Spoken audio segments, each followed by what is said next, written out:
Bom dia a todos que estão nos assistindo. Meu nome é Daniela Ayashi, eu sou diretora de sustentabilidade da AmCham, e em nome das duas entidades que estão realizando esse evento, a Fundação Fernando Henrique Cardoso e a própria AmCham, eu dou as boas-vindas a todos vocês. Nesse quarto e último dia do evento que nós estamos chamando de o papel do setor privado na transição para uma economia de baixo carbono. E hoje o nosso painel vai tratar de ESG e investimentos, evolução do comportamento do consumidor e seus impactos. Então, mais uma vez, agradecendo a presença de todos vocês, agradecendo os apoiadores da Fundação Fernando Henrique Cardoso e o patrocinador desse evento, a CMPC. Vamos assistir agora um vídeo do nosso patrocinador. A CMPC sabe que todo mundo tem uma natureza. A nossa é ser renovável. É da nossa natureza criar celulose, a base para produtos que fazem parte do dia a dia de milhões de pessoas em mais de 45 países. É da nossa natureza conviver com as comunidades de 62 municípios e conservar o meio ambiente, mantendo 141 mil hectares de área preservada. CMPC, renovável por natureza. Mais uma vez, muito obrigada, CMPC, por ter feito possível esse evento. Bom, hoje nós temos aqui um time de peso. Eu vou contar para vocês como vai ser a dinâmica. Nós vamos, então, as duas entidades farão uma breve abertura e nós teremos, então, um painel recheado de informações sobre esse tema tão relevante que a gente vem assistindo numa crescente nos últimos meses. Então, teremos aqui conosco Carlos Takahashi, CEO da BlackRock, Marcelo Marangon, presidente do Citi Brasil, e o Juca Andrade, vice-presidente da B3. Gostaria de lembrar a vocês que as perguntas, caso vocês as tenham, poderão ser enviadas pelo nosso chat e nós direcionaremos aos painelistas. Então, dito isso, eu gostaria de passar a fala ao nosso parceiro, grande parceiro, a Fundação Fernando Henrique Cardoso, que é representada aqui pelo superintendente Sérgio Fausto. Sérgio, é com você. Daniela, muito obrigado. Aproveito neste início para agradecer esta jornada que termina hoje. Hoje é o quarto encontro. Os outros três me pareceram extraordinariamente interessantes, não tenho a menor dúvida que o de hoje também o será. O papel do setor privado foi debatido ao longo desses últimos 3 encontros. Hoje nós vamos discutir um ator específico dentro do setor privado que tem um papel muito importante, o mercado financeiro e o mercado de capitais como vetores de indução dessa transição para uma economia de baixo carbono. Os representantes aqui não poderiam ser de melhor qualidade. Eu aproveito para saudar cada um deles, o Carlos, o Juca e o Marcelo. E, dito isso, passo a palavra a Débora para dar sequência aos nossos trabalhos. Obrigada, Sérgio.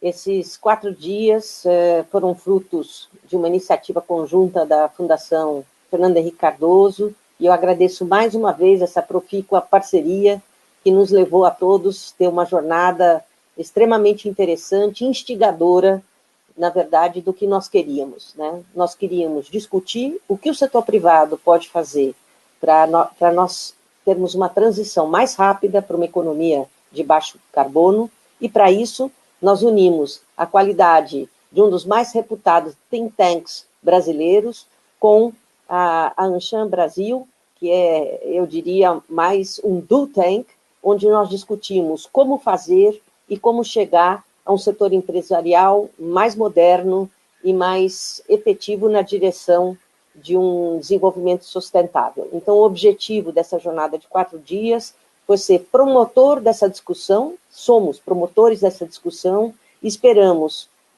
na sua conclusão, ter mobilizado ainda mais aqueles que participaram conosco nessa jornada.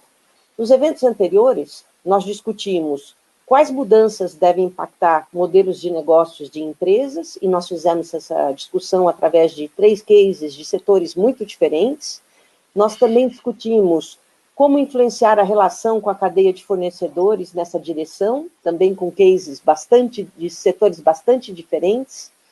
E no dia de ontem, nós discutimos como criar um ciclo virtuoso entre empresas e governo, inclusive trazendo um benchmarking europeu, lembrando que o Brasil tem diante de si um grande desafio, que é conseguir aprovação para o acordo Mercosul-União Europeia e a aprovação para a sua acessão ao CDE, e que isso depende essencialmente de uma evolução na direção dos elementos do ESG, ou seja, a discussão ambiental, social e de governança no nosso país. E nós precisaremos do apoio de outros países para conseguir os nossos objetivos. Por isso, nós escolhemos, para concluir essa jornada, fazer a discussão sobre o tema ESG investimentos, e essa discussão vem muito a reboque do que a sociedade tem cobrado também do mundo de finanças. E, na verdade, o que nós queremos hoje também instigar os nossos speakers é falar das oportunidades que se abrem para o Brasil em finanças verdes, e que papel nós podemos ter isso. Então, temos hoje uma seleção de craques para discutir essa questão. Eu diria que craques que já estão efetivamente fazendo a diferença. Eles já foram apresentados, então, sem mais delongas, nós temos hoje conosco o Thales Takahashi, que é CEO da BlackRock, um dos maiores gestores de recursos do mundo, né? E que também tem uma trajetória de 36 anos no Banco do Brasil, já como gestor de recursos, e, além disso, foi vice-presidente da Ambima, que é a Associação das Entidades de Mercado Financeiro e de Capitais. O Marcelo Marangon, que ocupa a posição de CEO do Citi, tem uma longa carreira no Citi, no Brasil e fora do Brasil, teve em outras instituições financeiras também, e tem, eu diria, desde 2017, esse papel de liderar uma das mais tradicionais instituições financeiras do nosso país. Por último, Juca Andrade, é vice-presidente da B3, ele também tem uma longa carreira no mercado financeiro e hoje ocupa na Bolsa o papel de vice-presidente de operações de estruturação de produtos e que faz todo o relacionamento também com o mercado. Então, eu queria dar as boas-vindas aos três e queria pedir que cada um faça a sua fala inicial sobre o tema, faça a sugestão de nós começarmos com o Marcelo Marangon, depois o Juca e depois o Carlos Alberto. Por favor, Marcelo. Muito obrigado, bom dia a todos. Cacá e Juca, um grande prazer participar desse painel com vocês. Débora e Sérgio, parabéns aqui à AmCham e à Fundação Fernando Henrique Cardoso pela organização dessa jornada, dessa série de eventos, e também pela oportunidade de podermos discutir aqui um tema tão atual e tão importante, não é? Eu gostaria, nas minhas considerações iniciais aqui, de dar uma perspectiva do mercado financeiro e do mercado de capitais, né? Então, primeiro, como um grande banco global, hoje nós temos presença física em 98 países, e eu gostaria de dividir um pouco com vocês como nós olhamos os princípios ESG, né? Sociais, ambientais e de governança. Então, primeiro, esse é um tema que a cada dia ganha mais relevância, mas que está na nossa pauta, na pauta dos bancos globais e locais há muito tempo, né? Então, só para dar um exemplo para vocês, em 2015, depois de uma série de iniciativas internas, nós formalizamos a nossa ambição através de uma estratégia de progresso sustentável, né? E nós nos autocolocamos uma meta de financiar 100 bilhões de dólares em 10 anos para apoiar iniciativas socioambientais, né? Então, nossa ambição era 100 bilhões em 10 anos. Nós conseguimos cumprir isso em 6 anos, né? E esse ano, o que reflete a importância do tema, nós lançamos uma nova estratégia e uma nova meta, e a meta agora são 250 bilhões de dólares em 5 anos. Então, acho que isso mostra a evolução, e isso aconteceu com o Citi e tem acontecido com as grandes instituições globais, que é a priorização desses princípios, né? A incorporação desses princípios na nossa atividade do dia a dia. E para dividir um pouquinho como é que a gente olha essa estratégia, ela tem um alicerce em três iniciativas principais, né? A transição para baixo carbono, o risco climático, como nós chamamos, e as operações sustentáveis. E aqui a gente também vê evolução, porque na transição para baixo carbono, é o que todos nós fazemos aqui, de financiar e facilitar a atividade de energia renovável, conservação de água, prédios verdes, projetos renováveis e etc. Então, a gente vem aumentando o volume de transações, o volume de alocação de capital para esse tipo de transação. O segundo pilar, que é o risco climático, e aqui vem uma grande evolução, que é medir, gerenciar e reduzir o risco climático na nossa carteira. Então, a gente não só vai passar a analisar os projetos na visão do cliente e na visão climática, mas na visão do próprio banco. Então, qual que é o impacto que aquele projeto traz para o portfólio de empréstimos do banco? A gente está, de fato, trabalhando para reduzir carbono ou não? Nós estamos, de fato, aumentando o percentual de operações socioambientais no nosso portfólio global ou não? E com isso vem metas globais, regionais e locais.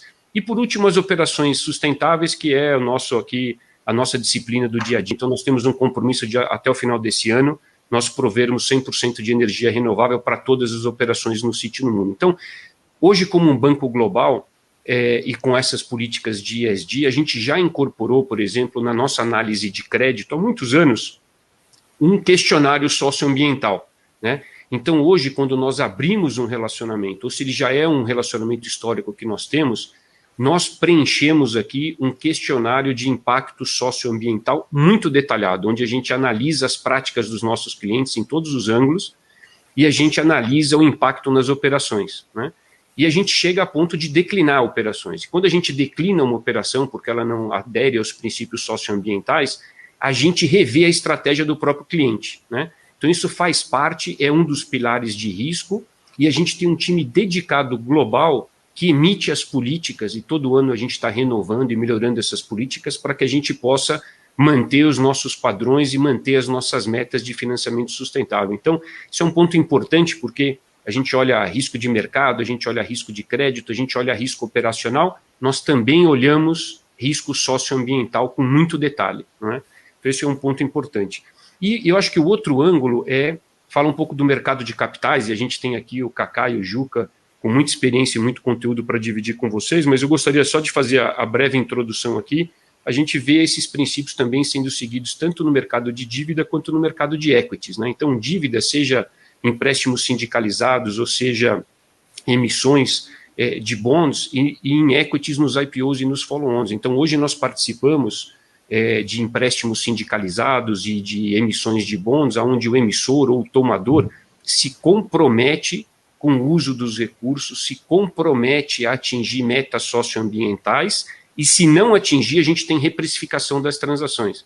Então, hoje a gente tem conseguido colocar um incentivo financeiro para que os clientes persigam essas metas, e a gente tem que monitorar essas metas. Então, é interessante porque isso cria uma disciplina onde você não só estrutura a captação, mas depois você acompanha, né, o desenrolar do uso dos recursos. E aí pode ter uma reprecificação. Então, tem um incentivo financeiro para o tomador. E no mercado de equities, hoje a gente vê em todas as transações que nós fazemos, que nós estruturamos, nós temos um componente muito grande de ESG. E a gente tem, inclusive, um grupo de investidores globais, né, dedicados a isso. Então, hoje, nas nossas apresentações, nas captações, nos roadshows, nós temos, sim, um grande debate sobre princípios ambientais, sociais e de governança. Então, isso está incorporado no mercado financeiro. Como sempre, tem ainda muita coisa por fazer, mas esse é um dos grandes pilares que a gente tem atuado, reforçado, criando fundo de capital próprio, etc., para fomentar financiamentos socioambientais. Então, eu, com essa introdução, gostaria só de passar a palavra para os nossos companheiros aqui de painel. Muito obrigado. Obrigada, Marcelo. Bom, bom dia a todos, prazer estar aqui com vocês, obrigado aqui pelo convite. Queria falar um pouquinho aqui como é que é a B3, né? Para quem ainda talvez não conheça, acho que talvez pouca gente já deve estar bem conhecido que é a B3, né? É a Bolsa do Brasil. O nome B3 surgiu depois da fusão da BVMF Bovespa com a CETIP, né? Então a gente criou o que a gente chamou de B3, né? Brasil Bolsa Balcão, daí que o nome B3, tá? E o que a gente tem visto no papel da Bolsa como indutora de práticas nesse segmento ESG e tudo que a gente pode fazer, né? A gente, por ser, vamos dizer, a infraestrutura do mercado financeiro, a principal infraestrutura, a gente entende que a gente tem um papel muito relevante a desempenhar, né? Então, antes de mais nada, e eu vou até explorar um pouco menos esse primeiro ponto, mas antes de mais nada, a gente tem que ser uma companhia que utiliza as melhores práticas de sustentabilidade, né? Então, a gente tem buscado isso de várias frentes, tanto do ponto de vista até da própria neutralização de emissões, mas que são coisas que a B3, teoricamente, até pelo setor que a gente atua, tem menos impacto, mas mesmo assim a gente trabalha sim, questões de trabalho, diversidade, great place to work e coisas do tipo, né? Mas eu não quero me alongar muito nessas práticas internas, eu quero voltar um pouco mais para o mercado, né? E aí, olhando para o mercado, eu acho que a gente tem que primeiro, inclusive, que está sob minha responsabilidade, né, como responsável por produtos, aqui da B3 também por produtos, né, aumentar a oferta e também a demanda por esses tipos de produtos, né. Então, aí eu vou separar aqui um pouco do que a gente faz, tanto no segmento de listados, e quando a gente fala de listados, é o mercado que é o pregão, né, e lembrando que a gente também tem um segmento de balcão, que era o segmento desse tipo, que é um mundo um pouco mais de registro e depósito e custódia, né.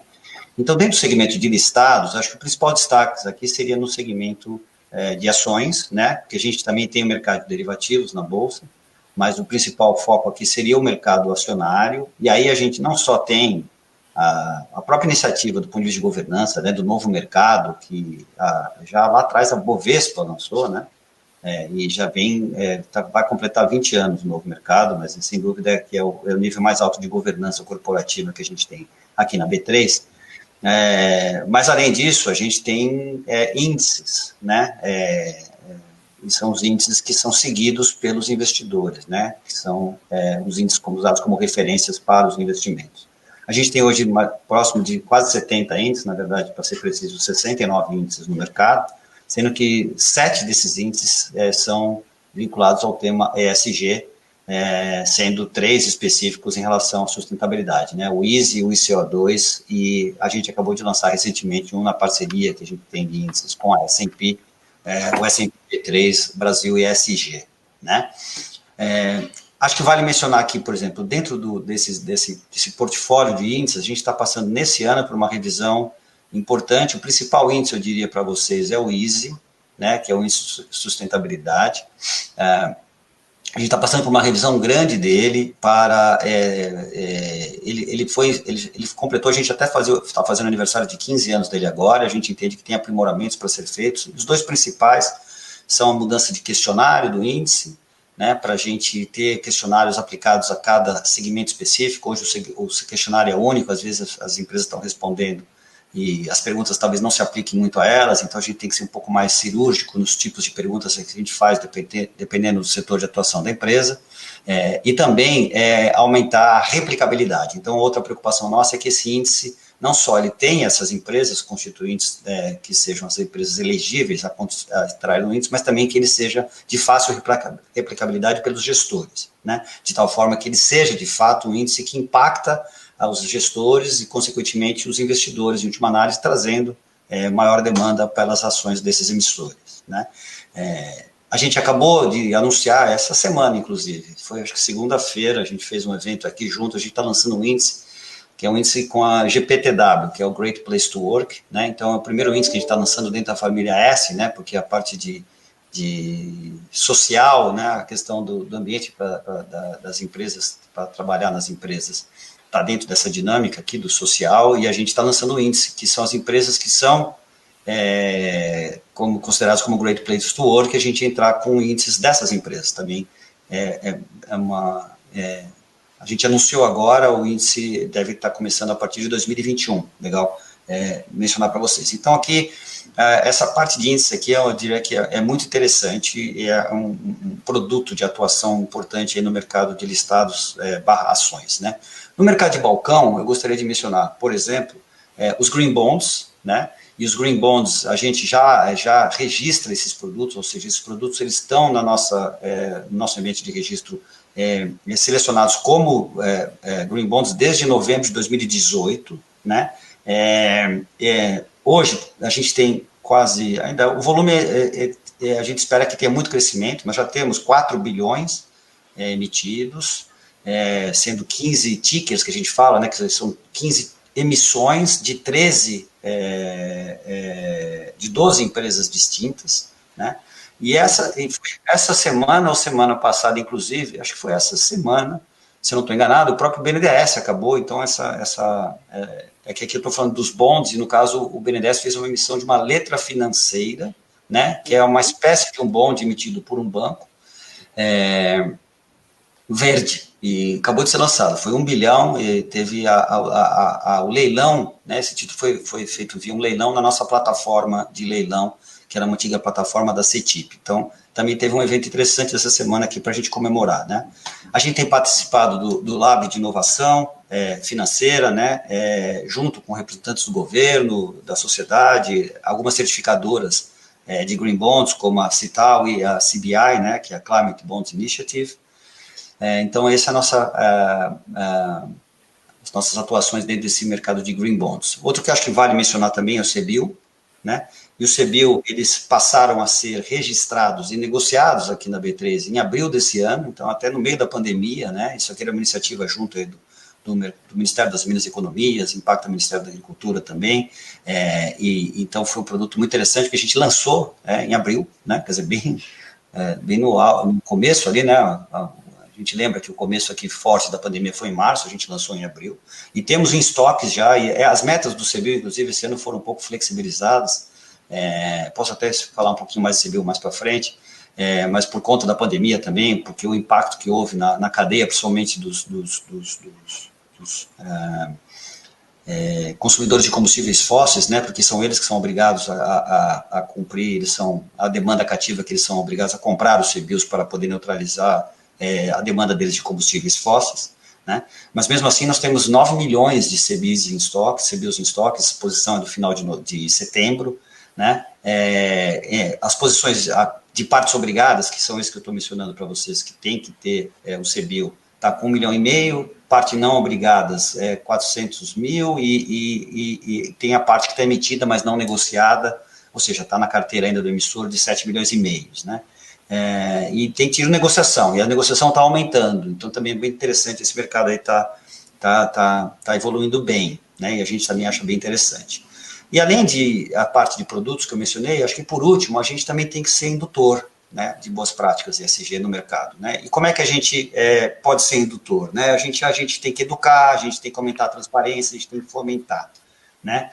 A gente percebe hoje que a busca ela está indo um pouco mais concentrada nos investidores que são mais sofisticados, possivelmente gestores que são mais engajados com a pauta, né? Mas a gente percebe uma mudança muito rápida no perfil do investidor, mesmo pessoa física, né? Então, uma pesquisa do Morgan Stanley recente, a gente viu que tipo 84% dos millennials eles citam a ESG como um ponto focal, né, das aplicações deles.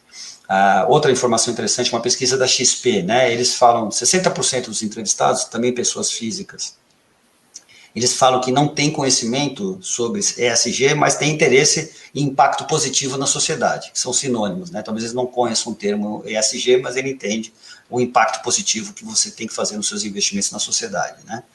E aí, algumas das outras iniciativas que a gente tem feito nas nossas frentes, por exemplo, o Hub Educacional, a gente lançou também esse ano, né, também, se não me engano, foi final de abril, agora a gente voltou uma nova versão, o Hub Educacional, a gente entende que dentro do segmento de educação, e não só financeira, mas também financeira do mercado, a gente entende que a gente tem uma placa interessante para jogar num hub, né? Então a gente tem um site, inclusive é edu.b3.com.br, e que você entra ali e você tem conteúdos não só da própria B3, mas também conteúdos do mercado. Então a gente traz o conteúdo inteiro do mercado, dos agentes do mercado, principalmente corretoras, mas não só. Até a BlackRock está aqui, a gente está fazendo uma parceria interessante para ela também trazer conteúdos para a gente para falar dos mercados de investimento, talvez até com foco maior em ETF, que é outra coisa que a gente vai poder falar um pouco mais aqui.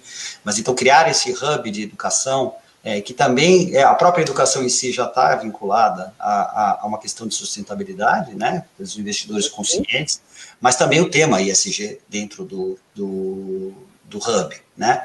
A gente tem feito debates e fóruns com o BID, CVM, Sustainable Stock Exchanges, tem promovido webinars, temos participado de um GT com o Ministério da Economia e Banco Mundial, a gente está falando também do mercado, além do CBIO que eu já citei, crédito carbono. Esse a gente ainda está numa fase um pouco mais de análise, estudos, né, mas que tem uma relação muito grande, né, e também a gente tem que, eu mencionei para vocês, de facilitar o acesso do investidor a esse tipo de produto, e aí o ETF, que eu já citei, vou repetir aqui, é um instrumento muito interessante, né, temos o ETF, com a própria BlackRock tem um, que é do ICO2, a gente lançou recentemente desse índice que eu mencionei, que a gente fez com a S&P, foi o BTG, enquanto gestor, lançou esse fundo, também ESG. Então, é dessa forma que a gente olha esse contexto todo. Acho que me alonguei um pouco, mas são várias iniciativas e várias frentes que a gente está trabalhando nesse tema. Obrigada, Juca. Cacá, agora com você. Bom, bom dia a todos. É um prazer enorme estar aí com o Marangon e com o Juca fazendo esse painel.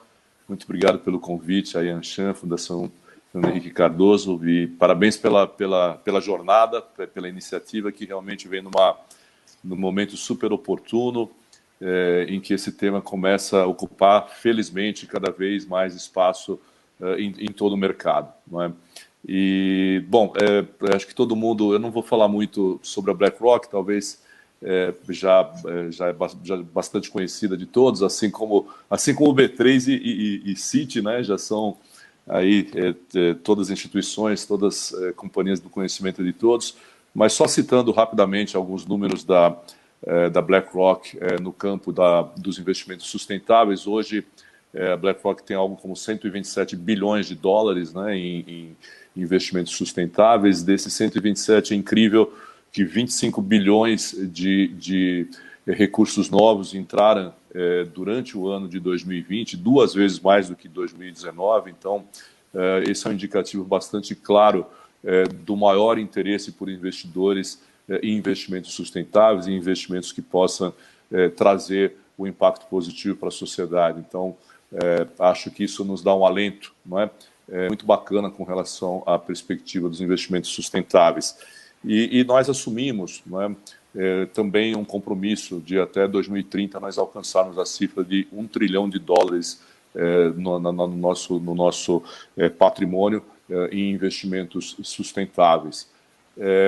Acho que é bacana também a gente, apesar de ser já um evento bastante conhecido por muitos do mercado, também citar um pouco da história de como isso começou na BlackRock, como isso acabou ganhando uma dimensão bastante forte em todas as regiões do mundo. A carta do Larry Fink, né, o nosso chairman, CEO e fundador, né? E as últimas cartas, claro, ganharam uma repercussão muito forte, mas o Larry Fink já escreve essas cartas desde 2012, não é? E eu sempre gosto de comentar que nós tivemos uma grande evolução da carta da inspiração para a execução, não é? Então, as primeiras cartas que o Larry enviou ao mercado sempre foram muito inspiracionais, sempre trazendo uma perspectiva de necessidade de olhar o propósito das empresas, olhar o propósito que cada instituição assume dentro de uma visão de longo prazo, né? E, portanto, a sustentabilidade como pilar para a construção desse longo prazo. Essas cartas foram evoluindo gradualmente, foram abordando outros temas, num primeiro momento de mais ampla e depois focando em alguns aspectos, como, por exemplo, governança, tratando de qualidade dos conselhos, tratando de remuneração de executivos, tratando de diversidade, tratando de horizontes estratégicos de longo prazo e assim por diante. E aí essas cartas foram evoluindo e, finalmente, no ano de 2019, a carta adquiriu um contexto muito mais incisivo e muito mais objetivo, não é? Aquela carta trouxe uma afirmação que chamou bastante atenção, que falava da necessidade do setor privado efetivamente se engajar com a questão da sustentabilidade, e particularmente das mudanças climáticas, não é? E dizia também da incapacidade que os governos estavam enfrentando em função dos problemas comerciais, em função dos problemas geopolíticos, de tratar desse tema de tamanha importância para a humanidade, e, portanto, o setor privado tinha que se engajar mais com a temática. E agora, no início de 2020, até foi o grande tema do encontro de Davos, mas o Larry Fink também enviou uma carta a todas as empresas que a BlackRock investe, os chairman dos chairmans dos conselhos, dos CEOs das companhias, falando das medidas que a BlackRock efetivamente adotaria a partir de então. E essas medidas dizem respeito, a sair do investimento em empresas de carvão vegetal, que é uma das fontes de energia mais poluentes que nós temos aqui no mundo. Também requerer das empresas que utilizam essa fonte de energia uma clara demonstração de transição para uma energia mais limpa, ainda durante o ano de 2020, e, sobretudo, dar transversalidade ao ESG no portfólio da BlackRock como um todo e transformar a sustentabilidade o centro das ações da BlackRock enquanto gestora de investimentos. Esse movimento vem acontecendo durante esse ano de forma mais efetiva.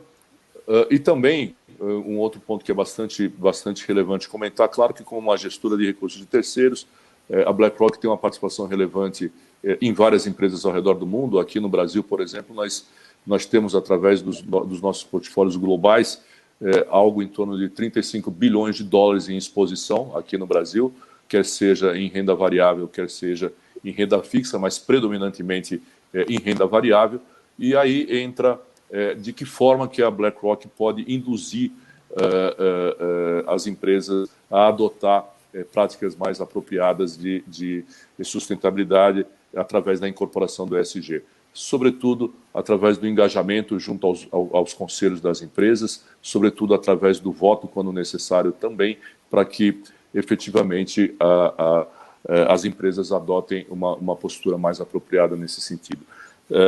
Então, existem várias formas. Eu acho que aí sim, para uma gestora como a BlackRock, traz uma contribuição importante para o mundo dos investimentos. A primeira, sem dúvida, é a adoção transversal do ESG em todo o portfólio. Também lembrando que a BlackRock tem, o Juca já fez um comentário a respeito, mas a BlackRock tem uma parcela relevante do seu portfólio naquilo que nós chamamos de gestão passiva, que são os ETFs, que são os fundos negociados no ambiente de bolsa de valores, onde nós replicamos o índice, não é? Como, por exemplo, o índice de eficiência de carbono da B3 é utilizado num ETF que nós temos listado na Bolsa aqui do Brasil. E aí, através nesses índices, por serem índices que são de propriedade, né, dos emissores dos índices, nós, obviamente, fazemos um trabalho para que eles também, os provedores de índices, os fatores ESG nos seus índices. E na gestão ativa, aí, a gente, na definição das nossas estratégias, aí sim nós fazemos a implementação da transversalidade do ESG, como eu comentei. E nos investimentos em empresas, de fato, o engajamento e o voto passam a ter uma relevância muito grande. Nós tivemos, durante esse ano, o acompanhamento globalmente de algo em torno de 293 empresas que nós detectamos como empresas que têm uma forte utilização de energias poluentes, fazendo, como eu falei, a solicitação de que elas nos demonstrassem de forma clara, transparente, faria a transição para uma energia mais limpa.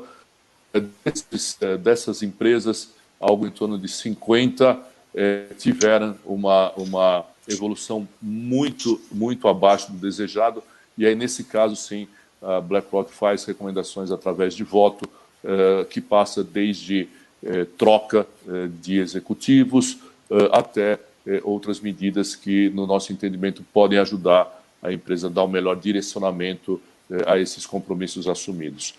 O outro aspecto, né, que nós observamos muito, eu falei no começo do quanto nós tivemos de recursos novos que vieram para os investimentos sustentáveis, né, tanto ativos quanto os passivos, os ETFs, 25 bilhões de dólares de novos recursos somente nesse ano até agora, e o que fez com que o nosso total de ativos sob gestão de investimentos sustentáveis se aproximasse de 130 bilhões, encontra algumas explicações interessantes, algumas o Juca também comentou. Nós temos aí uma nova geração e seguramente nós vamos estar experimentando, né, nos próximos anos, talvez a maior transferência de recursos intergeracionais depois dos baby boomers, e essa geração de fato vem com uma nova, com um novo chip, né, já muito focados em investimentos com propósito, investimentos que tragam propósito, tragam impacto para a sociedade. E isso seguramente já tem feito, já tem demonstrado, essa transição já está demonstrada através dos números que eu comentei. E um outro aspecto também, claro, quando nós falamos em ESG, o ESG é o caminho para você obter um retorno, é o melhor caminho para você obter o retorno. Então, claro, o investimento só se torna também sustentável se ele proporciona os retornos adequados. E também, nesse aspecto, vários estudos que foram realizados recentemente demonstram já que os investimentos sustentáveis, eles não só proporcionam melhores retornos se comparados com investimentos conduzidos da forma tradicional, sem incorporação dos fatores ESG, mas também suportam melhor os momentos de crise, portanto, têm uma resiliência maior em momentos de maior volatilidade e assim por diante. Nós fizemos um estudo olhando agora essa crise que nós ainda estamos passando e verificamos que, se comparando uma cesta de investimentos em empresas que incorporam os fatores ESG e comparando uma cesta tradicional, 94% da cesta com a incorporação dos fatores ESG apresenta melhores retornos e maior resiliência. E para a gente testar um pouquinho um período mais longo, nós também fomos lá para algumas crises, claro, não da mesma dimensão que essa, não da mesma dimensão que 2008, mas nós fomos lá olhar o que aconteceu em 2015 e olhamos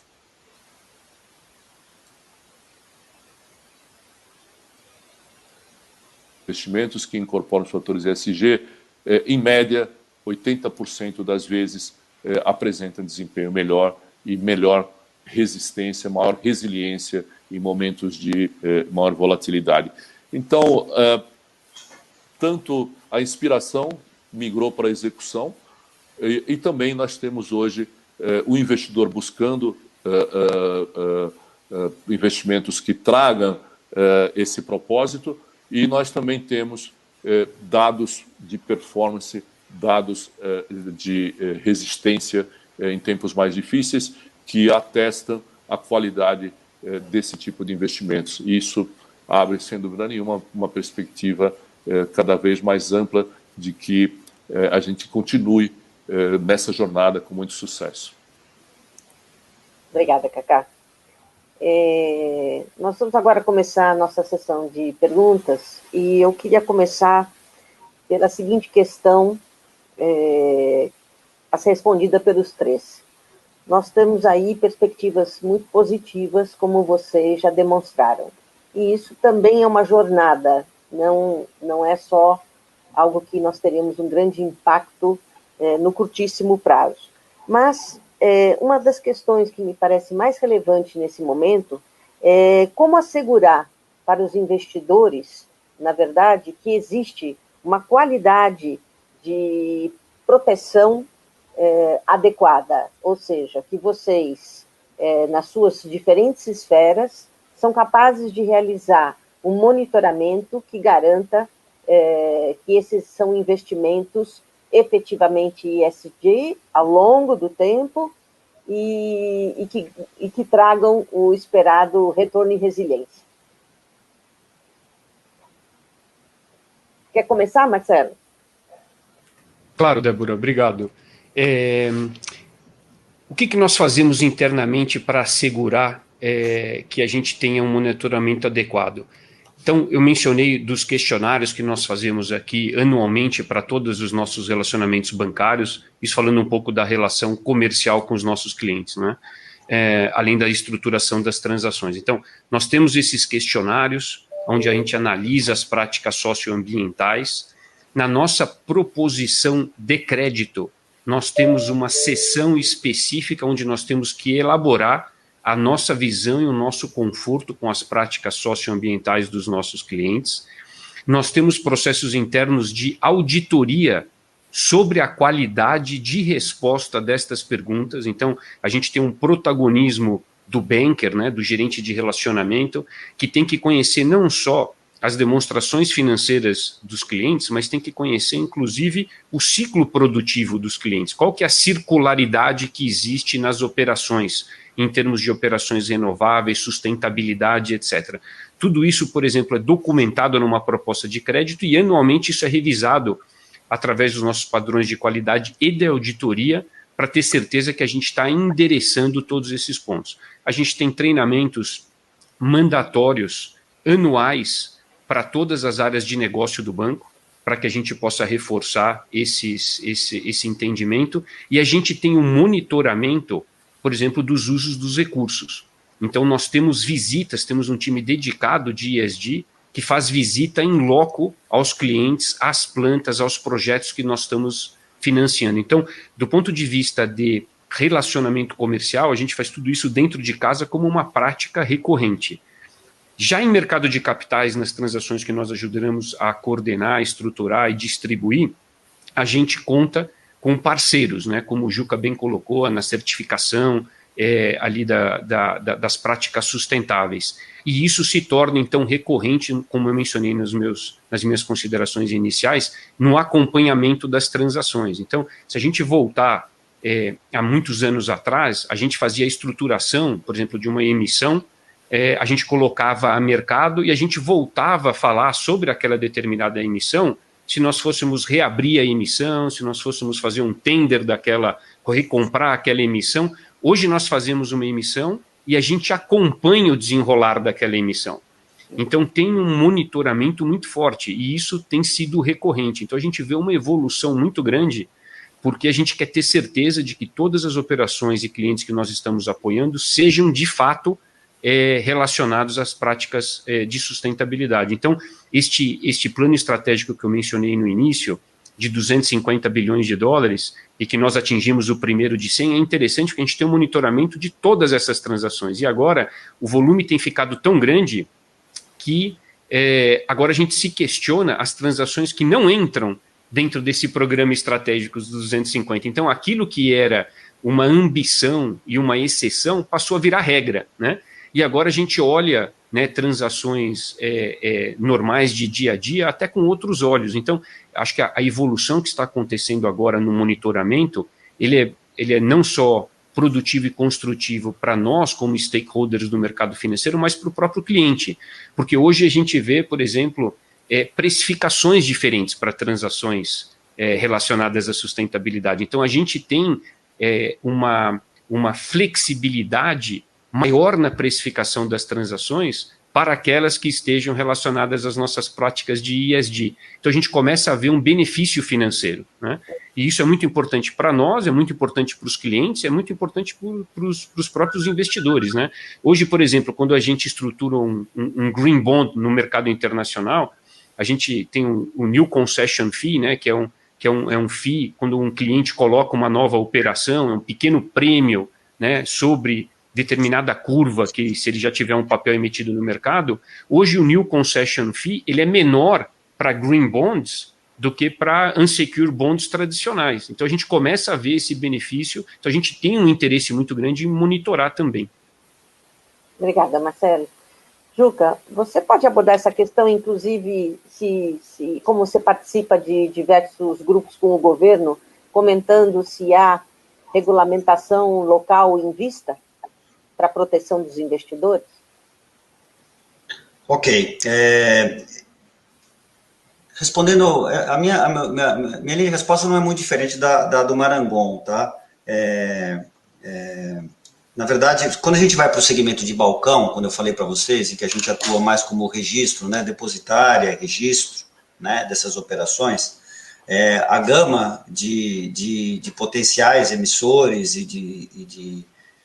o próprio CBIO, né, a gente não faz o monitoramento deles, então a gente conta com esses parceiros. Eu mencionei exemplos, né, de certificadores de Green Bonds, a Cital e a CBI, né, Climate Bonds Initiative, exemplos. Então, o que a gente faz é garantir que, quando aquele... e lembrando, só para vocês entenderem, quando você está falando de um registro, você tem um papel de o escriturador, né? Quem é o escriturador? O escriturador é aquele que, de fato, emite o título. Então, a gente é o registrador do título, mas tem alguém que faz a função de escrituração dele, quer dizer, que é quem está controlando, que está falando diretamente com o emissor e garantindo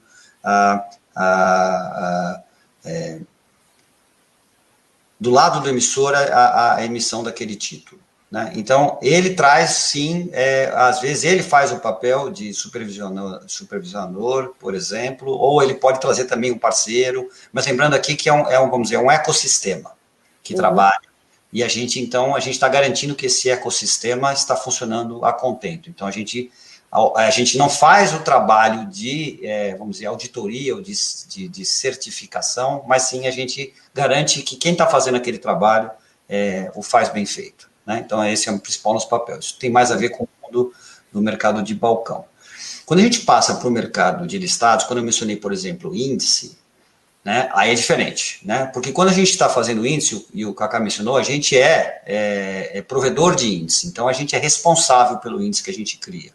Aí o papel é bem mais profundo, porque aí sim, por exemplo, eu mencionei aqui, quando eu fiz a minha abertura, no caso do Easy, por exemplo, a gente faz os questionários e a gente aguarda a resposta, a gente qualifica a empresa se de fato é elegível ou não, ou seja, a gente é parte direta da inspeção, e tem várias dimensões do questionário do Easy, até mencionei para vocês que essa mudança que a gente está fazendo agora é para adequar os questionários ao segmento de atuação da empresa, né? Então é muito diferente uma empresa industrial, de uma empresa de serviço, talvez de uma empresa do setor financeiro, os tipos de desafios nesse tema ESG variam em função da atividade da empresa. Então, a gente precisa fazer essa adaptação, a gente está fazendo isso agora. Né? Inclusive, a gente não faz parte do índice, porque a gente do índice EASY, por exemplo, né? Até porque tem até um certo conflito aqui, porque a gente não pode se auditar, né? Mas a gente responde também o questionário para garantir que também a gente tem as nossas boas práticas, mas também para ter a experiência de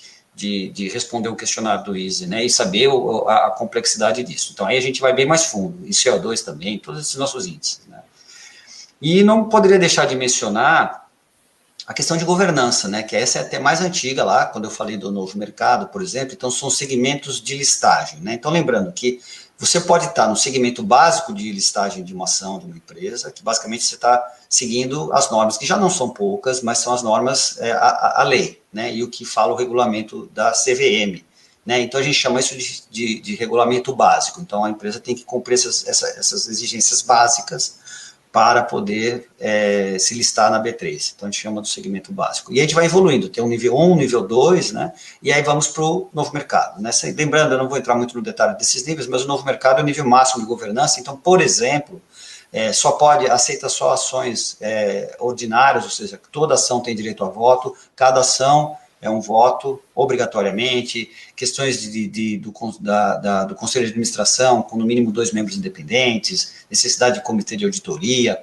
De novo, quando a gente tem as empresas que já fazem parte desse novo mercado, fizemos revisões do novo mercado, acabamos de lançar uma segunda revisão, que foi agora em 17 ou 18, e a gente sim faz a supervisão. Então, a gente tem uma área de regulação de emissores que olha para as empresas, tanto no segmento básico e principalmente para segmentos de alta governança, a gente faz um acompanhamento constante deles. É nosso papel, sim, supervisionar todos esses emissores, então aqueles que já estão no novo mercado, como aqueles que estão entrando. Você está vendo hoje, esse ano tem sido um ano muito brilhante do ponto de vista de novas empresas, IPOs esse ano, tem sido recorde, né, que é muito bacana, né, essa dinâmica do mercado de capitais, e muitas dessas novas empresas que estão vindo para o mercado, estão vindo no novo mercado, a grande maioria, até eu diria, né, que é quase uma exigência, eu diria, dos investidores que vai nesse segmento de governança. a gente também faz toda a parte de garantir que ela está apta, quer dizer, ela tem todos os controles e as condições básicas para estar no segmento, né? Do ponto de vista da iniciativa do governo, acho que o principal destaque que eu diria para você é mais o CBIL hoje, né? Posso depois entrar um pouco mais em detalhe o que foi o CBIL nessa iniciativa do governo mais recente, né? Mas a gente tem sim discussões também de mercado de crédito de carbono, por exemplo, como fazer, mas aqui o papel do governo é muito mais, como você citou, né? De papel de regulador e de indutor de boas práticas, do que, de fato, ele ser um certificador, né? Mas ele, sem dúvida, está nessas conversas, a gente tem participado, como eu mencionei, principalmente o Ministério da Economia, Banco Central, Ministério das Minas e Energias, nas discussões de CBIL, então, tem um papel bem ativo, é uma agenda muito relevante também na agenda do governo. Então, Cacá, gostaria de pedir se você pode responder a questão da segurança do investidor e até, se possível, usando um pouco as práticas internacionais, né? O Juca falou bem e o Marcelo também das locais, então, se você puder abordar desse ângulo. Você está no mute.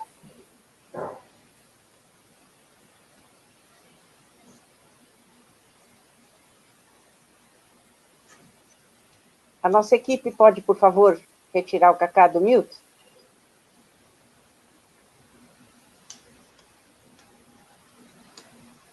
Pronto. Não, peraí.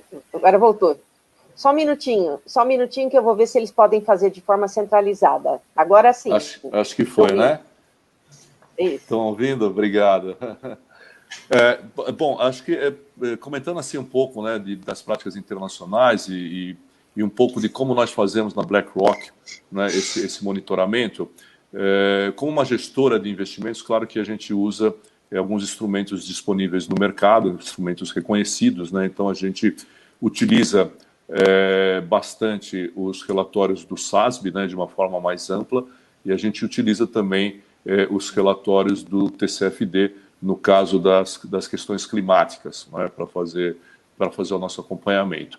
Mas um ponto que é bastante relevante com relação a como nós acompanhamos as empresas em que nós investimos, porque basicamente digamos assim, esse é o principal ativo que nós temos no nosso processo de gestão, são as empresas investidas através dos nossos diversos portfólios, quer seja, como o Juca comentou, como eu comentei na abertura, através dos índices que nós utilizamos, né? E aí sim o trabalho é muito forte junto com os provedores de índices, no sentido de incorporar os fatores ESG efetivamente nos índices, e aí também tem uma série de procedimentos, tem uma série de relatórios, tem uma série de perguntas e também de verificações que nós recomendamos aos provedores de índices para que façam junto às empresas que compõem aquele índice.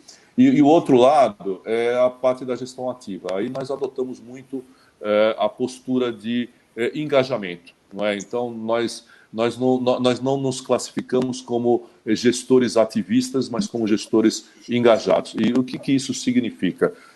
Em todas as empresas, nós temos uma área de stewardship específica dentro da BlackRock, e essa área acompanha todas as empresas que são investidas sob essa perspectiva.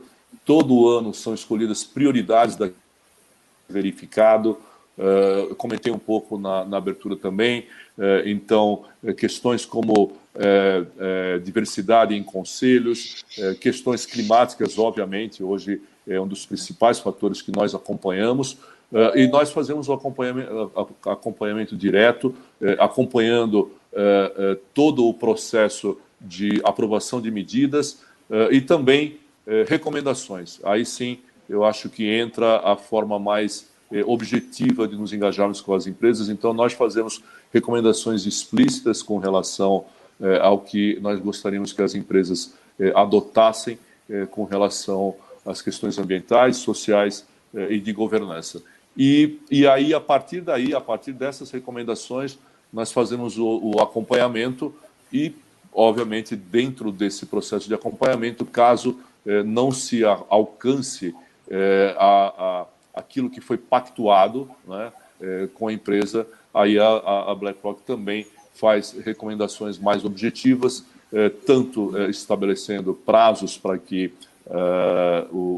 as recomendações sejam implementadas efetivamente e, se não, que haja a mudança efetiva daqueles responsáveis pelas recomendações, né? Como eu comentei com vocês no início, esse ano nós tivemos 53 recomendações, inclusive de mudança na direção das empresas, mudança de CEOs, inclusive, em função do não cumprimento das recomendações relacionadas à transparência nas informações relacionadas à melhor prática, especialmente ambiental, relacionadas à mudança climática. Então, e tem mais 190 empresas que estão em observação ao redor do mundo, e seguramente, se em 2021 elas não apresentarem evolução, nós também vamos fazer um posicionamento de voto no sentido de que haja mudanças na empresa. Então, essa, de forma prática,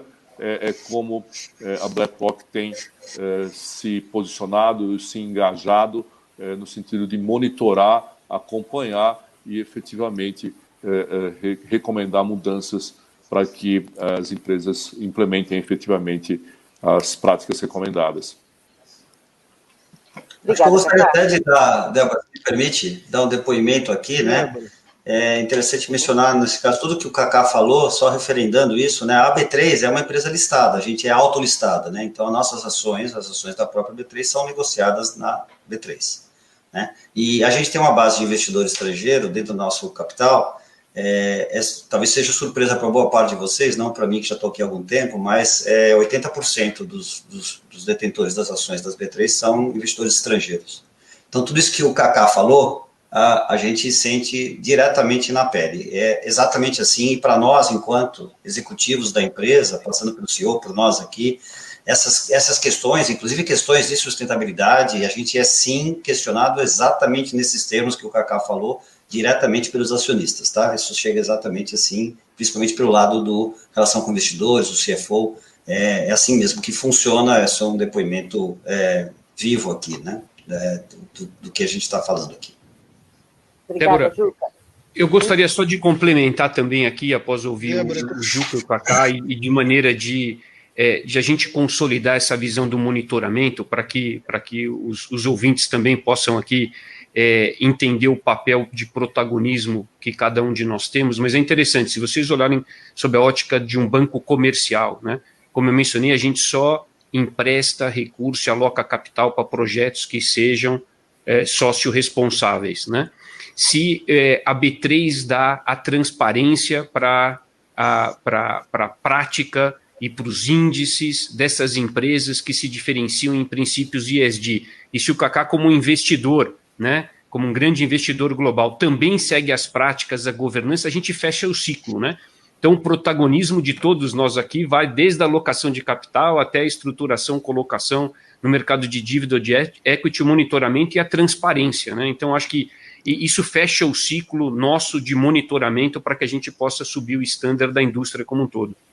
Sem dúvida. A minha pergunta era muito mais na direção do pequeno investidor, só lembrando isso, Nem todos terão recursos para estarem fazendo investimentos na Bolsa, ou na BlackRock, ou no Citi, e você tem o pequeno investidor vendo aí a profusão de novas gestoras que têm oferecido produtos ESG, Inclusive algumas com créditos de carbono. Então, era mais uma visão de vocês também sobre os cuidados que os pequenos investidores têm que tomar, Débora, aí acho que só um ponto, que acho que é importante comentar.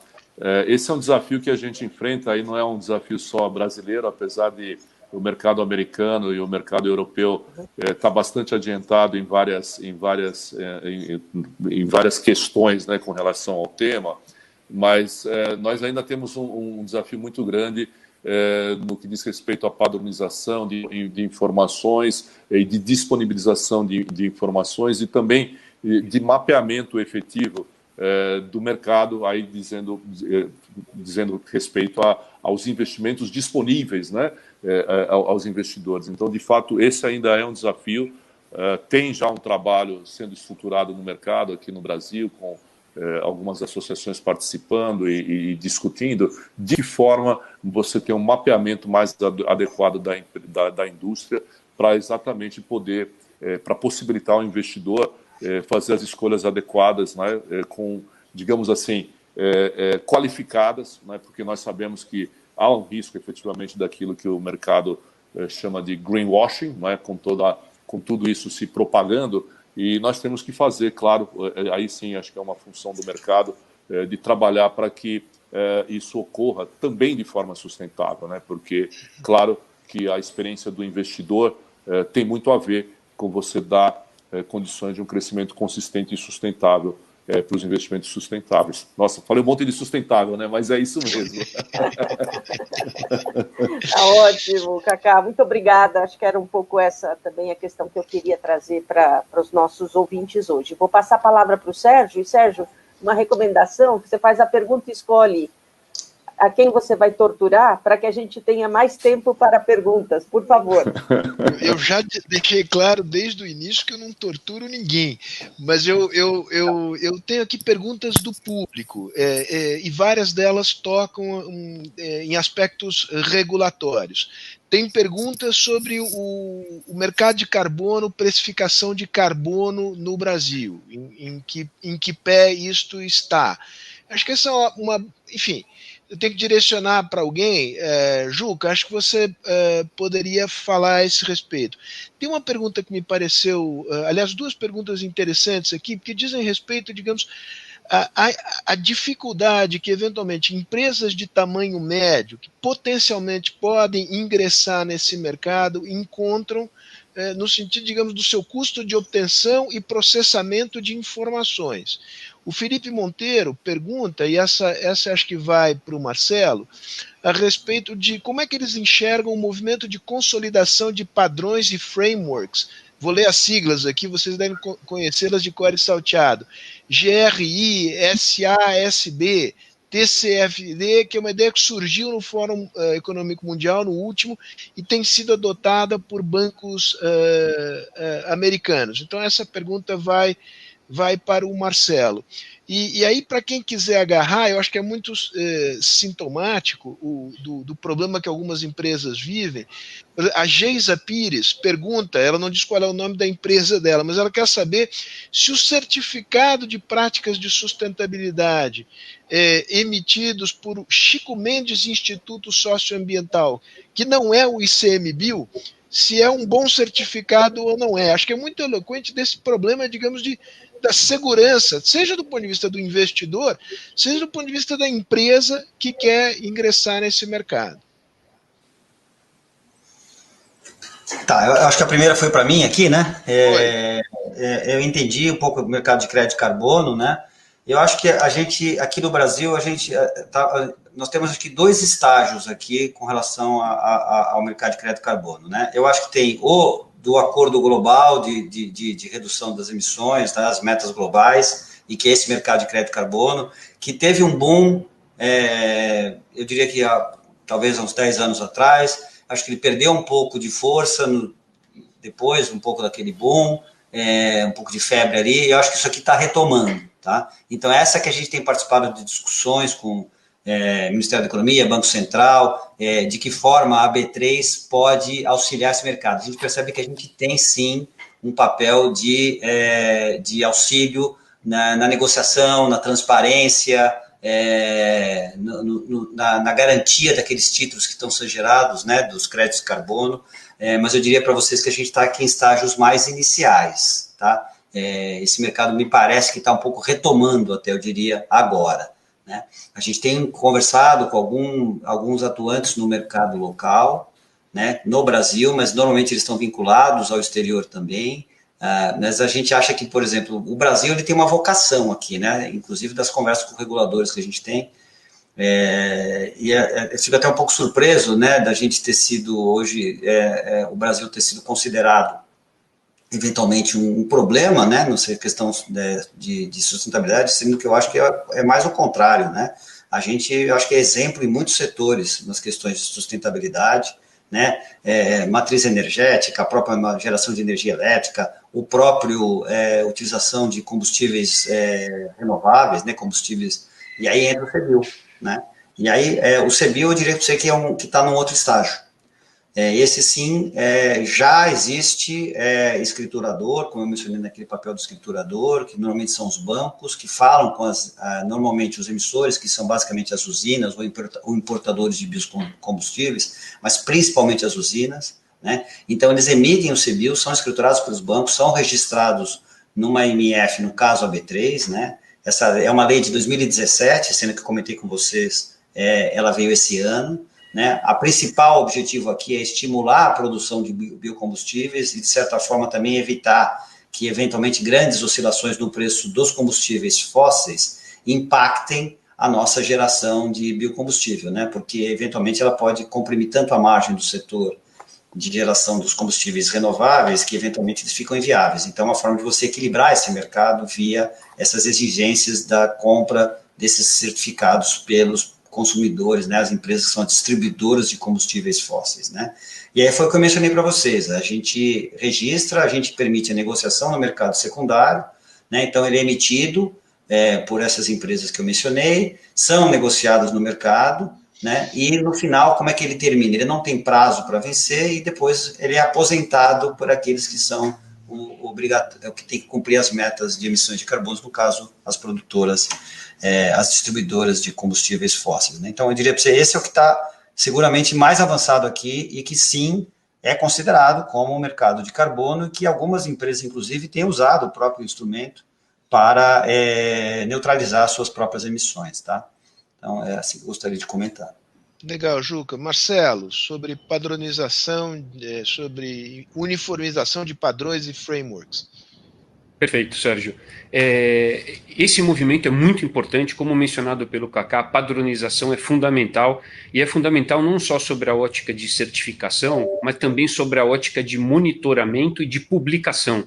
Então, eu coloquei ali que um dos nossos pilares ali é medir, né?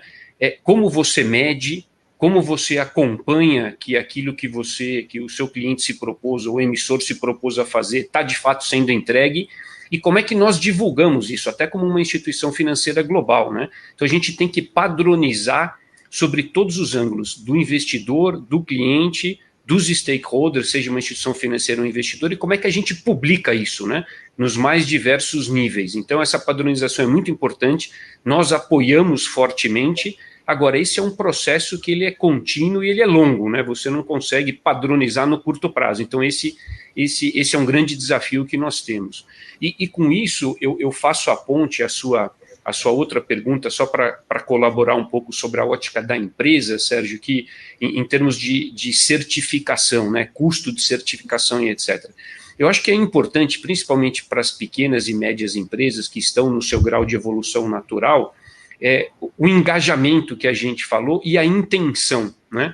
Então a gente não espera que uma empresa de médio porte vá obter uma certificação internacional que é custosa, mas a gente espera sim que a empresa de pequeno porte tenha nas suas práticas o engajamento dos seus colaboradores, a liderança do seu CEO, um acompanhamento do board, uma governança diferenciada, que os princípios de diversidade estejam presentes. Então, a gente não olha apenas a certificação de um projeto, a gente olha o conjunto, né? Por isso que hoje as demonstrações financeiras são um pequeno componente da nossa análise.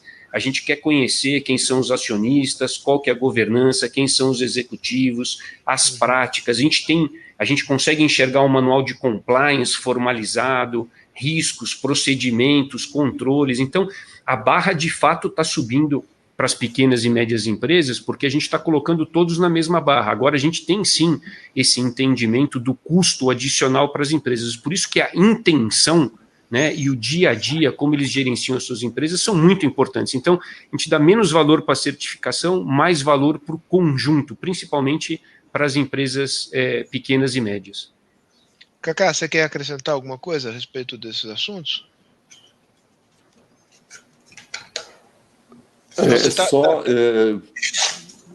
Só com relação a... Acho que agora consegui achar o microfone. Tá normal. Tudo normal, né? Então, Sérgio, só com relação a, principalmente o comentário do Marangon, né? Realmente, esse assunto, padronização, ele é um assunto bastante sério e bastante complexo, né? Então, só em termos de...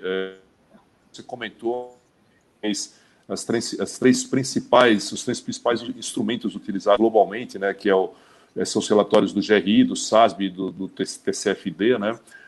Mesmo esses relatórios ainda precisam ser revistos, né, para que eles consigam ser amigáveis. Aí vem o segundo desafio, não é? Não só chegar a uma padronização apropriada, mas também se tornarem relatórios que sejam amigáveis não para quem faz a análise, não é? Mas para o investidor em geral, não é? Então, esse é um ponto bastante relevante que nós temos ainda pela frente na indústria. Recentemente, até foi publicado um documento, né, do próprio Banco Mundial, tentando trazer algumas diretrizes e métricas de padronização, mas, de fato, esse é um desafio que nós vamos ter que encarar, e ele é bastante sério para que a gente possa dar consistência a esses investimentos.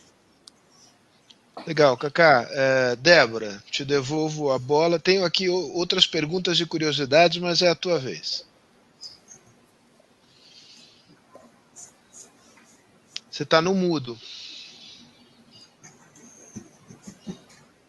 Minha vez, no maior, na frase da pandemia, você está no mudo. Obrigada, Sérgio. Bom, eu queria pedir para o Cacá e talvez considerações do Juca e do Marangon no seguinte aspecto. Nós todos sabemos que o Brasil tem os ativos ambientais de maior importância para o mundo, né? E que nós temos uma grande oportunidade, não só de desenvolver a nossa bioeconomia, mas quando pensado na região amazônica, particularmente, quanto nós também temos aqui, embora o Juca tenha comentado que o mercado de carbono já existe há 10 anos e tudo mais, e que ele teve a sua queda, temos aqui também uma oportunidade estratégica de ser, eu diria, um grande player em finanças verdes. Então, a minha pergunta está direcionada a exatamente o que nós precisamos e, junto com ela, quer dizer, o que precisamos para chegar lá, e junto com ela, como promover a articulação entre todos os stakeholders para esse compartilhamento do objetivo estratégico. Quem é o candidato? Cacá, você quer começar? Pode ser. Olha, indiscutivelmente, né, o Brasil tem todas as condições de ter um forte protagonismo de uma forma muito positiva com relação às questões ambientais, especialmente. Não é? Aqui a gente tem algumas... a gente sempre comenta, né, que as questões de governança, talvez elas guardem uma praticidade maior. A gente tem, especialmente no mercado financeiro, você tem já, como o próprio Juca comentou, você tem uma bolsa, né, que tem níveis de governança, você tem um framework, um arcabouço aqui bastante consistente no campo da governança, ainda que tenha muitos pontos ainda que nós temos que evoluir com relação a esse assunto. Mas a hora que nós olhamos principalmente para as questões ambientais e aí, claro, para as questões sociais, a gente tem por vários fatores, né, como ter um protagonismo muito forte, e há uma expectativa muito grande dos mercados desenvolvidos com relação ao Brasil assumir isso de uma forma positiva. Então, acho que tem que sim haver uma convergência maior, né, de todos os stakeholders aí da sociedade nesse sentido, mas falando sobre a perspectiva do setor privado, não é? Sem dúvida nenhuma, existem também diversas medidas, não é, que as empresas podem implementar que também não dependem somente de governo, não é? Então a gente também reforça muito esse comentário de que as empresas podem implementar boas práticas ambientais, podem ter posturas adequadas com relação a esse tema, que não dependam tanto de outros participantes de mercado. Mas, sem dúvida nenhuma, se você pensar no todo, nós ainda precisamos avançar bastante para que a gente assuma esse protagonismo. Acho que eu poderia comentar um pouco aqui, né? Eu trouxe um pouquinho de história, né? Mas olhando para o Brasil, né? Que a gente falou, olha, o Brasil, a matriz energética dele, a energia elétrica, é predominantemente renovável, né? Hidrelétrica, né? Acho que são poucos países do mundo, talvez nenhum se iguale a nós, com essa capacidade de geração hidráulica que a gente tem no Brasil, né? Por questões de tanto topologia quanto localização nas zonas, sei lá, equatorial, tropical, tudo mais que a gente tem aqui, a gente desenvolveu muito isso, né? E obviamente super renovável. Proálcool que a gente criou no final da década, eu lembro na década de 70, né? Eu ainda era mais garotão, assim, talvez na década de 80, né? E foi por conta da crise do petróleo. Na verdade, naquele momento era um outro motivo, mas tem um efeito colateral que foi, e que até hoje a gente explora muito bem nesse aspecto, né? De energia renovável. Outra coisa que eu ouvi também em outros debates que eu tive, inclusive com o setor de agricultura, são essas áreas de reservas das fazendas, né? Quer dizer, não é só a questão da Amazônia, mas a gente tem também, todo produtor rural, ele tem que ter uma área de reserva. Isso também é uma coisa meio que eu entendi, meio assim, particular do Brasil. E inclusive você ter a possibilidade de você eventualmente ter uma propriedade, você vender aquele espaço, você não explora comercialmente a sua área, mas sim você vende como reserva para outros, né? Quer dizer, são coisas muito interessantes aqui. Eu vejo uma série de iniciativas do Brasil. Acho que a gente serve como referência. Eu acho que a gente é referência. Eu não acho que a gente deveria estar numa situação oposta disso. A gente tem sim o protagonismo que você mencionou, tá? Acho também, falando um pouco do setor privado e sociedade, a gente falou muito aqui do setor privado, muito das empresas, muito de investidores, né, tanto do ponto de vista de investidores de mercado de capitais, quanto os próprios bancos, no caso o Citi, né, falando com o Maragall em nome do Citi, mas sim, os bancos trazendo também para a agenda de crédito, não só para a agenda de emissões de dívidas ou ações. Isso já é uma agenda muito forte, a gente falou muito disso, mas eu acho que tem um aspecto outro também interessante na sociedade, que é até o consumidor, né? A gente tem visto o consumidor eventualmente discutindo redes sociais, né, ampliando muito questões de falar, olha, esta empresa aqui, por causa disso daqui, eles não consumem o produto, e essas ondas estão acontecendo com mais intensidade. Então, e eu vejo isso acontecendo muito no Brasil, muito. Então, quer dizer, eu acho que está tudo movendo muito nessa direção. Pandemia que você falou, aí você falou da frase da pandemia, a pandemia também trouxe essa, né, e alguns desastres naturais que a gente tem tido, eventualmente até um pouco das queimadas, mas que por conta da situação que eu acho que é muito mais uma coisa um pouco do aquecimento, talvez, alguma coisa que venha daí, mas a gente está tomando muito mais alerta, né? A gente percebe esse tema está na pauta de todo mundo. Então, eu diria para você que a gente já tem um protagonismo, e o movimento da sociedade está indo muito nessa direção, assim que eu consigo ver, tá? Obrigada, Juca. Marcelo, você quer comentar? Sim, eu só queria complementar, eu concordo com todas as observações feitas, e eu só gostaria de reforçar que eu acho que esse protagonismo do setor privado, ele independe do setor público, que eu acho que é importante, né? O setor público não tem condições de fazer tudo sozinho. Então, a gente, todos os agentes aqui do mercado financeiro, eles podem atuar, como nós mencionamos aqui, na alocação do capital, no monitoramento, né, declinando transações, subindo a barra das investidas e etc. A gente também pode ajudar o setor público com melhores práticas, né, grupos de trabalho, levantar a voz em relação a determinados temas. Agora, eu concordo com o Juca, eu acho que muito tem sido feito. Eu acho que a gente tem um protagonismo grande e eu acho que quanto mais a gente descolar essa responsabilidade do setor privado, melhor, porque nós somos indutores do crescimento, né? E nós somos aqui alocadores de capital. Então, se a gente chegar num ambiente perfeito, onde todos tenham as mesmas práticas, a gente consegue barrar literalmente o desenvolvimento de práticas não sustentáveis, né? Então, esse protagonismo que o Kaká se referiu é fundamental, e essa independência do setor privado, e é assim que a gente olha, né? Independente se a gente tem que dizer não para algum projeto sensível, para algum cliente sensível, acho que esse é o protagonismo que a gente tem que ter e viver com as consequências disso, né? Que na nossa visão aqui são todas positivas para o país e para o mundo. Obrigada. Sérgio, com você. Agora quem estava no mudo. Todos têm a sua vez de pagar esse mico.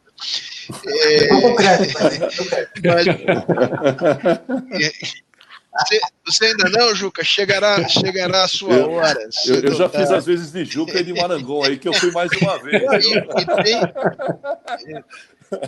Eu já fiz a parte deles nessa. Você está com crédito, né, Kaká? Pois é, exatamente. Eles têm que compensar o fato de não pagar o bico. Achamos um crédito aqui. Mas aqui o retorno. Quer que eu certifique o crédito? O tema aqui é a Amazônia, é uma das perguntas que nos chega da Suelen Marostica. Perdão se eu pronuncio errado o seu sobrenome, Suelen. Diretamente, quer dizer, na experiência de vocês, o que as empresas de vocês, instituições de vocês, têm feito em relação ao desenvolvimento sustentável da Amazônia, no business de vocês? E como é que vocês veem essa questão? Aí vamos pela ordem, que vai Marangon, Juca e Kaká. Kaká, deixa aberto aí o microfone para não pagar o mico de novo. Eu vou deixar o meu aberto. Obrigado, Sérgio. Fica a dica. Perfeito. Sérgio, eu colocaria dois ângulos, né? Nós como alocadores de capital, então, por exemplo, nós somos muito rigorosos na análise de projetos, e nós já declinamos projetos na Amazônia, por exemplo, em áreas indígenas, né? Porque nós não nos sentimos confortáveis que a análise que tinha sido feita era suficiente para a gente endereçar todas as nossas preocupações. E era um cliente global do banco, né? Isso trouxe muita discussão e etc. Não era um issue de apetite de crédito, não era um issue de disposição ou de relacionamento por fazer, foi uma decisão puramente socioambiental, né?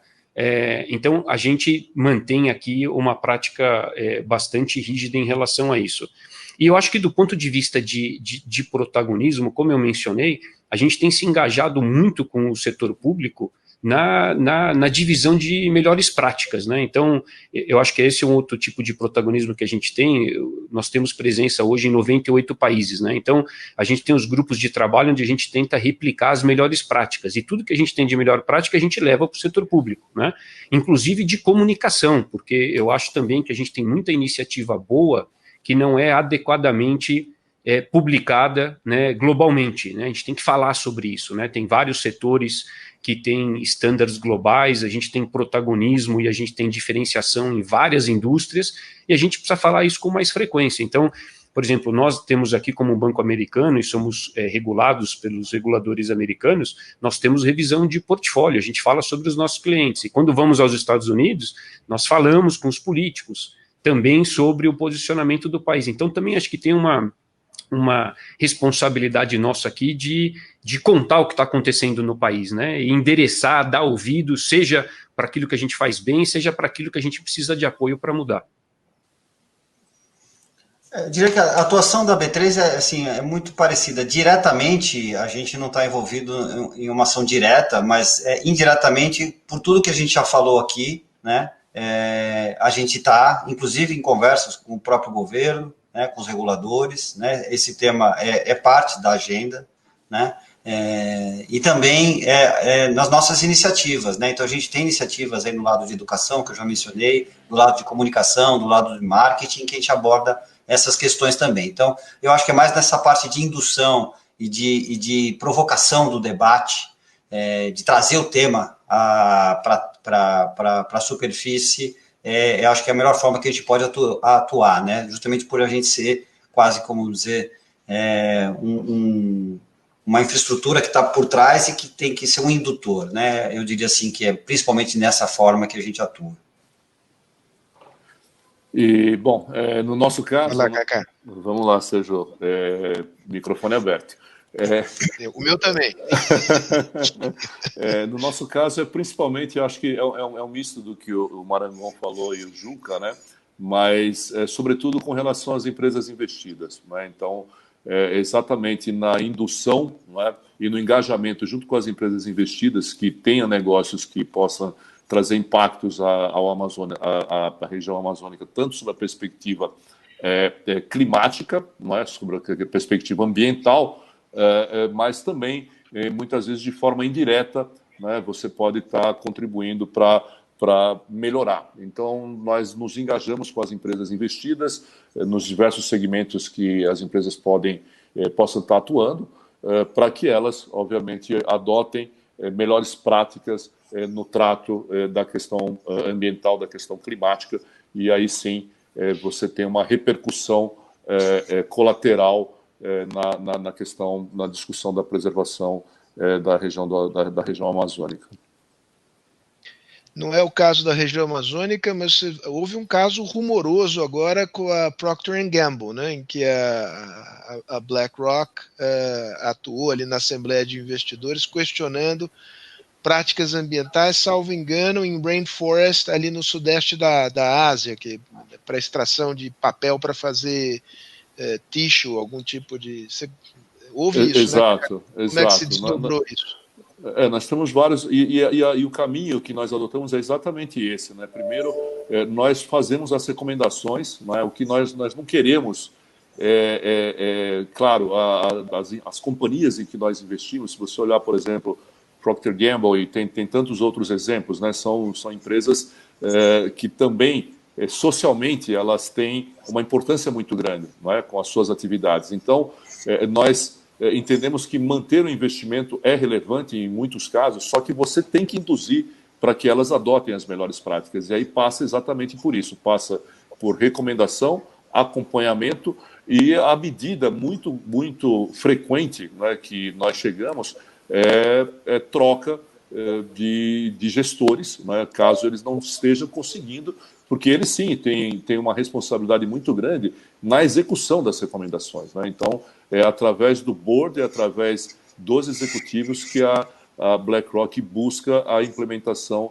das recomendações, fazendo as mudanças caso isso não aconteça. Claro que esse nível de engajamento, ele também ainda não é simétrico ao redor do mundo, né? Porque a quantidade de empresas investidas é muito grande, é como o Marangon falou, o Citi está lá em quase uma centena de países, né? E assim como a BlackRock, né, nós estamos presentes aí, não chega a uma centena, Marangon, mas está ali perto de 80 países, né, que a BlackRock tem presença, e em mercados de diversos tamanhos, né? E aqui no Brasil, por exemplo, a BlackRock ainda é uma gestora pequena, né? Então ela está também buscando os caminhos através do time de stewardship para ter o engajamento nas investidas aqui no Brasil. Né? Muito bom. Débora, volta para você. Acho que temos só uns minutinhos mais, não é isso? Eu acho que esses minutos são para agradecer o time de craques por terem estado conosco hoje. Eu acho que a discussão que nós trouxemos é muito relevante. Nós acabamos fechando o ciclo dos stakeholders da questão, né? E a gente sabe o quanto a questão financeira tem poder de indução. Então, acho que isso era muito importante que a gente deixasse isso claro, e também agradeço a gente ter lembrado das pequenas e médias empresas, né, pela contribuição também dos nossos participantes, porque é óbvio que quando a gente fala do universo das grandes, nós não temos, em termos de quantidade, né, a representatividade das pequenas e médias no nosso país, né? Então, nós precisamos também, com a nossa conversa, colaborar para que as pequenas e médias tenham a visão de para onde elas devem caminhar nas suas práticas ESG, e que, como o Marangon disse, para caminhar na prática ESG, não é preciso gastar muitos recursos, mas, como sempre, o tom vem da liderança. Eu acho que essa é uma mensagem muito importante a deixar para os participantes de hoje. Então, eu queria agradecer, queria saber se vocês querem fazer um comentário final, assim como o Sérgio. Eu gostaria só de agradecer a oportunidade, como sempre, um grande prazer de participar de painéis com o Kaká e com o Juca, grandes conhecedores do tema, e, mais uma vez, parabenizar a AmCham e a Fundação Fernando Henrique Cardoso por essa série de debates que são muito importantes, porque isso aqui também faz parte do nosso protagonismo para ajudar a empurrar o tema. Então, muito obrigado e um grande prazer. O mesmo para mim, foi um prazer, achei muito bom o debate, gostei muito da dinâmica, das perguntas, espero que tenha sido rico para todo mundo. Para mim foi bem bacana, e também aprender com o time aqui. Na verdade, o craque está do outro lado ali, o Marangon e o Kaká, tá? Então, obrigado novamente pelo convite, foi um prazer. Acho que o Kaká, cadê o Kaká? Vixe. Nós perdemos o Kaká? Provavelmente. Quer dar um oi final aí, Kaká? Eu sumi, não sei o que aconteceu, viu? Não, mas agora voltou. Voltou. Tchau. Você está queimando todos os créditos aí, Kaká. Pô, agora eu acho que não queimei só crédito, viu, Juca?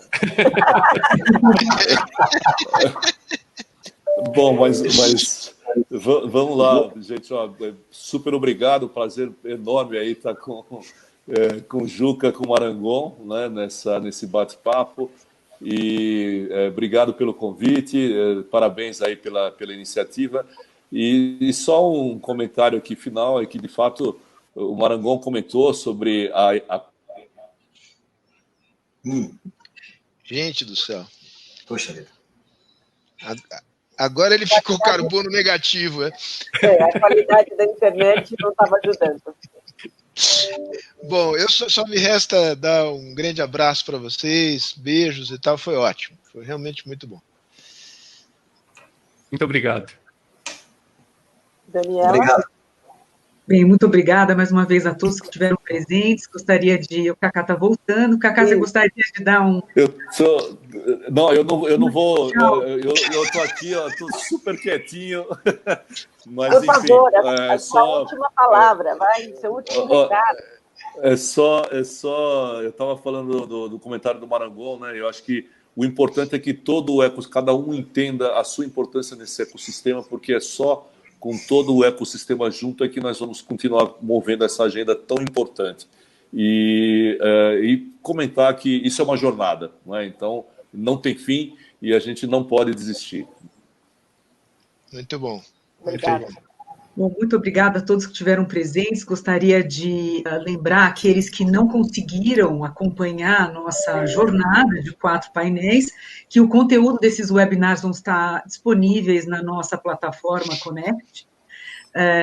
Baixem o aplicativo da AmCham, acompanhem todo o nosso calendário, que é bastante amplo de atividades. Então, gostaria de agradecer a presença de todos vocês, agradecer os apoiadores da Fundação Fernando Henrique Cardoso, o nosso patrocinador CNPC, e espero revê-los todos numa próxima oportunidade. Muito obrigada. Muito obrigado. Obrigada. Bom fim de semana. Obrigado, um abraço. Obrigado. Um abraço. Tchau. A CMPC sabe que todo mundo tem uma natureza. A nossa é ser renovável. É da nossa natureza criar celulose, a base para produtos que fazem parte do dia a dia de milhões de pessoas em mais de 45 países. É da nossa natureza conviver com as comunidades de 62 municípios e conservar o meio ambiente, mantendo 141 mil hectares de área preservada. CMPC, renovável por natureza.